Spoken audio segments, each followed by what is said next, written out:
C'est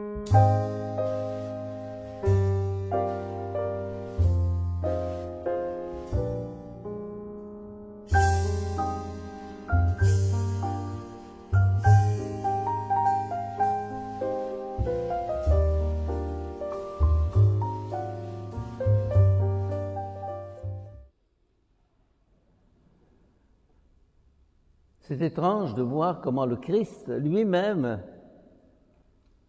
a connu la tentation. Le Christ, comment a-t-il être pu tenter? Étrange. Et pourtant, il a voulu vivre cette expérience que nous vivons tous, sans pour autant tomber dans la tentation, céder à la tentation. Mais il l'a vécu. Il l'a vécu. Et dans l'Évangile, on nous dit, le diable s'éloignera de Jésus jusqu'au moment fixé. Ça veut dire qu'il reviendra à la fin de sa vie, au jardin de Gethsémani, lorsqu'il luttera contre cette tentation. Vous voyez la différence entre le Christ, après ses 40 jours de jeûne au désert, il fait face à la tentation avec un grand calme, totale maîtrise. Il repousse le tentateur. Mais à Gethsémani, il va lutter contre cette tentation. Il va se battre contre Satan. Ça n'a pas été facile. Transposons ça dans notre vie.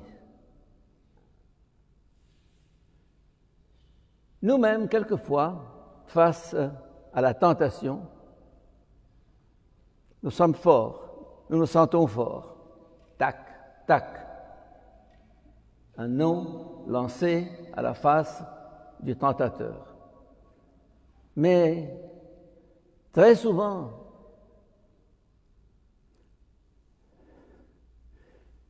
nous sentons que nous sommes dépassés. C'est trop fort. Et on sent que, voilà, on va tomber, on va chuter, on est au bord de l'abîme. Tant que vous êtes ici, aucun problème. Vous luttez. Tant qu'on lutte, on est gagnant. La tentation n'est pas un péché du tout.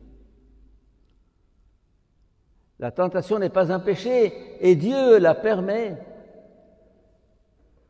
pour nous rendre plus forts ou bien pour nous rendre plus humbles, car quelquefois on dit « Moi, je suis au-dessus de ça ». Je me rappelle un jour un jeune homme qui disait « Mon père, heureusement que je ne suis pas comme mes camarades qui font ceci, qui font cela, etc. Moi, Dieu merci, je vais à l'église, je prie. » Enfin, comme le pharisien de l'Évangile. Et puis un jour, il arrive catastrophé. « Mon père !» Je dis « Quoi ?»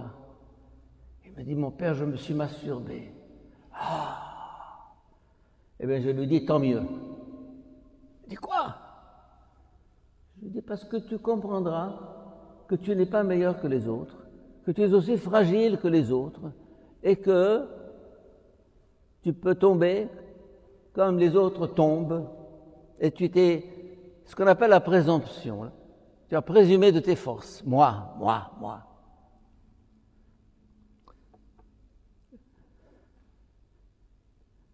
Mes chers amis, il est normal que nous soyons tentés. Normal. Pourquoi? Parce qu'il y a en nous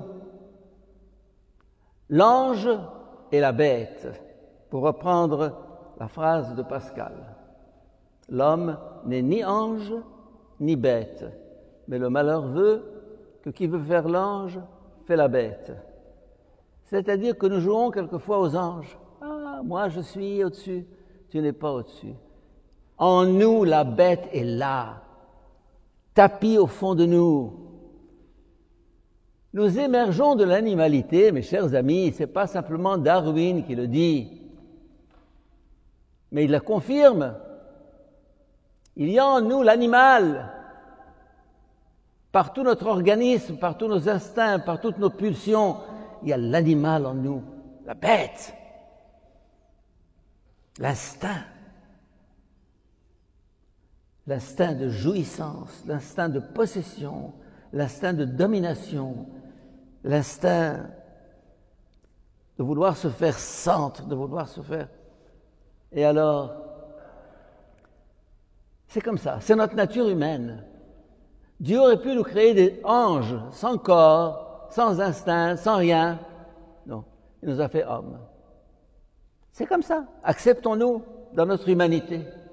Acceptons qu'il y a en nous des pulsions, des instincts qui nous tirent. Et ceci, c'est intéressant. Vous allez me dire, c'est intéressant. Ben oui.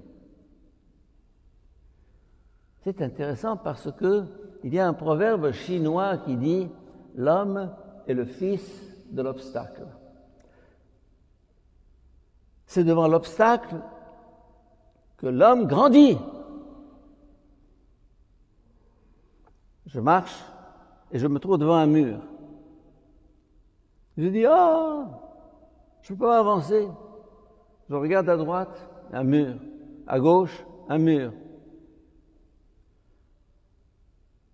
Alors, comment passer? On passe en dépassant. Monte au-dessus du mur, grimpe le mur, dépasse le mur. C'est devant l'obstacle que l'homme grandit.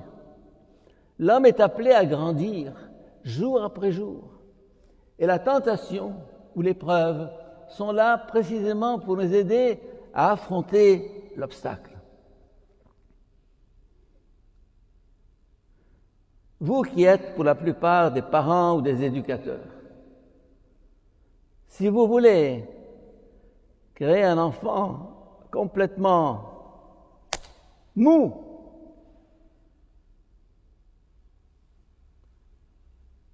entourez-le de coton.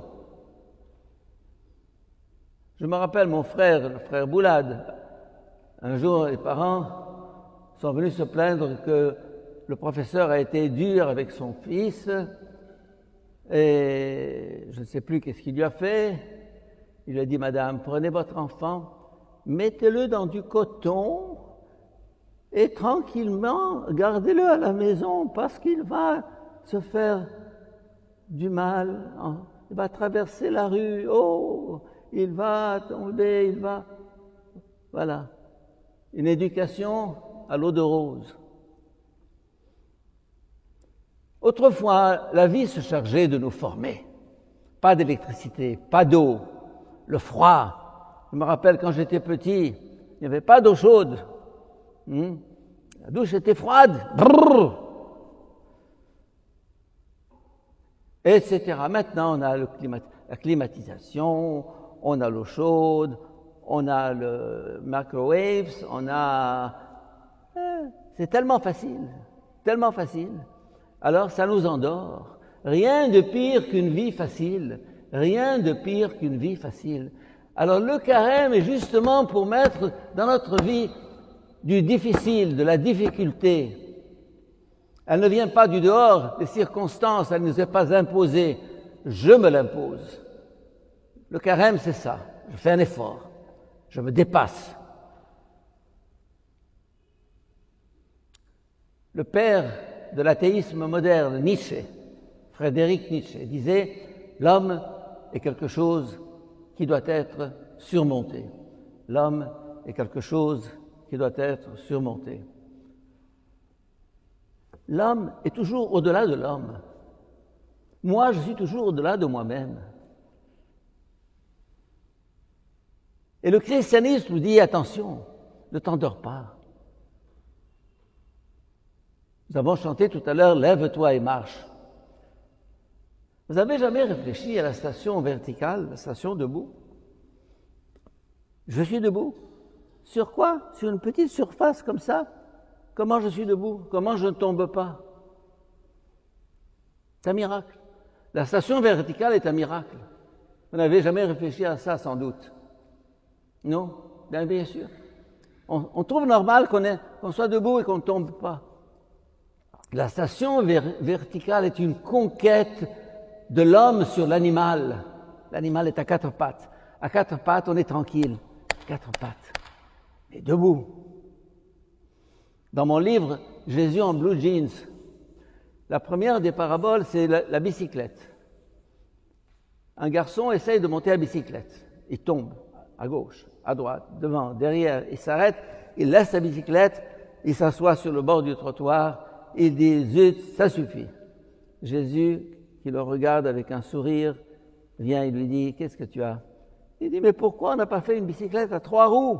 Un tricycle? Pourquoi 2 roues? C'est compliqué d'être en équilibre sur 2 roues. Je lui dis, oui, un tricycle, ce serait plus sûr. Mais avec un tricycle, tu vas marcher comme ça. Avec une bicyclette, l'homme est appelé à monter à bicyclette. L'homme est appelé à se tenir debout. C'est tout un programme. La station verticale est tout un programme. Elle est inscrite dans notre humanité. Et quand on est debout, on regarde en haut. On ne regarde pas en bas comme le chien qui cherche un morceau d'os à manger. Debout. Lève-toi et marche.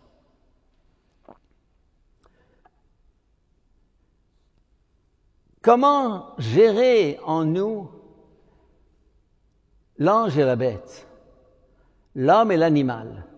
Les deux sont en nous. Il ne faut pas jouer à l'ange, car nous avons des besoins. Et autant je vous ai dit, il faut se mettre debout et marcher, autant je vous dirai, il faut se coucher le soir et dormir. Parce qu'il y a des gens qui font les malins. Ils veillent 1 heure, 2 heures, 3 heures du matin, et le matin, ils sont comme des abrutis. Ils ont joué à l'ange. Non, tu es un homme. Avec la pesanteur de l'animal en toi, les besoins biologiques, etc. Mais il y a des limites à ne pas franchir. Et c'est là que chacun doit s'examiner lui-même et voir jusqu'où je peux aller sans tomber. Vous savez, mes chers amis, la tentation n'est pas limitée à un âge déterminé.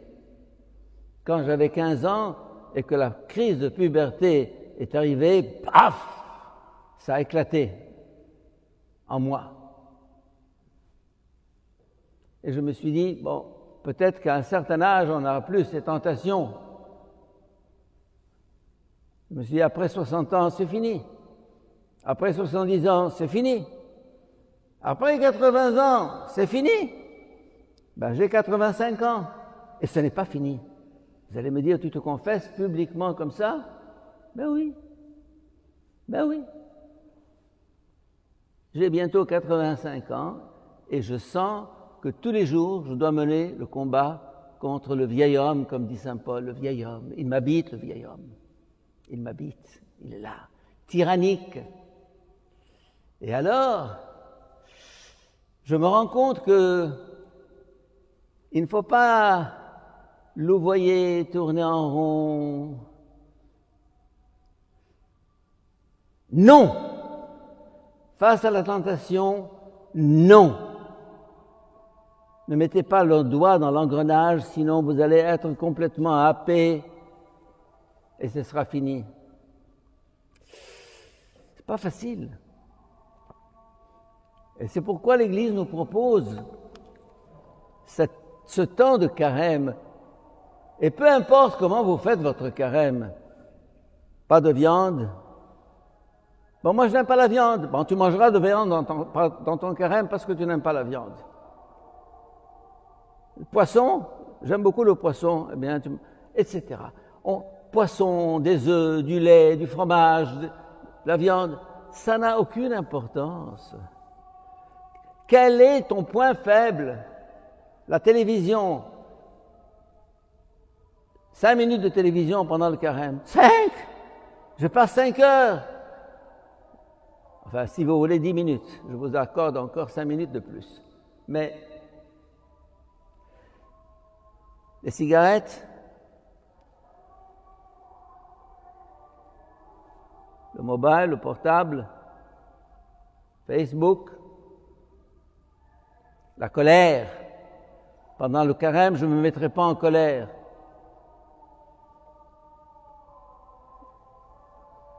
La médisance. Au Sporting Club, j'éviterai, avec mes amis, de dire du mal de la voisine et du voisin et de ceci et de cela. Oh, le Sporting Club, quand on a 2 ou 3 heures à passer avec ses amis, qu'est-ce qu'on peut sortir?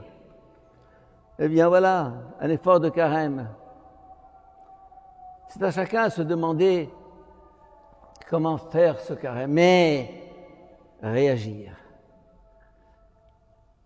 L'homme est le fils de l'obstacle. Si tu n'as pas d'obstacle devant toi, crée-le. Si ton enfant n'a pas d'obstacle devant lui, invente-les, ces obstacles, pour l'aider à grandir. Mes chers amis, le chemin de l'homme est un chemin qui monte. Voilà. Le chemin de l'homme est un chemin qui monte. Et ce qui m'intéresse dans l'Évangile, c'est précisément que le Christ n'y va pas par 4 chemins. Il dit, c'est comme ça. Dans l'islam, on dit, l'islam din al-yusr. L'islam est le chemin de facilité. La din al-usr, et pas de difficulté. Eh bien, moi je dis pour l'Évangile et pour le christianisme, c'est le contraire. Le christianisme est un chemin de difficulté. C'est par ça qu'il m'intéresse. J'aime ça. Comme disait l'autre, j'aime ce qui me résiste. Alors, dans un monde où tout devient de plus en plus facile, où la consommation est devenue une manie, on mange sans avoir faim, on mange tout le temps, on mange, etc. Consommer des films, ou consommer de la nourriture, ou consommer tout ça, c'est la même chose. Savoir entrer dans une discipline. La discipline. Discipliner son corps, discipliner son temps, son emploi du temps et ses passions. Les passions sont là, tapis. Un dernier mot. Dans un fameux livre que je vous conseille très fort, qui a déjà 60 ans, Le Seigneur de Romano Guardini, c'est un des chefs-d'œuvre de la spiritualité contemporaine. Le Seigneur, 2 tomes. Dans le chapitre sur la tentation au désert, Romano Guardini dit ceci. Quand on jeûne, à la fin, au bout de quelques heures, de quelques jours, il dit bon, accepte cette faim et traverse cette faim. Traverse la faim. Au bout d'un moment, tu n'auras plus faim, ni soif. Tu auras dépassé le seuil et puis au bout de 40 jours, tu auras très faim. Ce qui s'est passé avec Jésus. Pour la tentation, c'est la même chose. On est devant la tentation, on se dit, aïe, je vais tomber, je vais tomber, je vais tomber. Traverse ce passage. Élevons notre cœur, comme nous disons à la messe. Regarde plus haut, regarde plus loin, oublie, dépasse, fais semblant que tu vas dépasser et tu vas te rendre compte que tu as pu dépasser. Que tu as pu dépasser. Car le Seigneur ne demanderait pas quelque chose si nous étions dans l'incapacité de le faire. Il ne nous demanderait pas. En même temps qu'il y a une exigence, il y a la grâce. La grâce de vivre cela. La grâce est ce qui nous permet de dépasser la pesanteur. La pesanteur. La grâce. La pesanteur, la gravité. La loi de gravité universelle. C'est la loi des corps. La grâce, c'est la loi de la vie. Jaillissement. Bien, demandons au Seigneur dans ce carême d'être capable d'aller au-delà de notre pure nature animale et de conquérir notre nature humaine, car l'humanité est quelque chose qui se conquiert et qui ne se reçoit pas. Amen.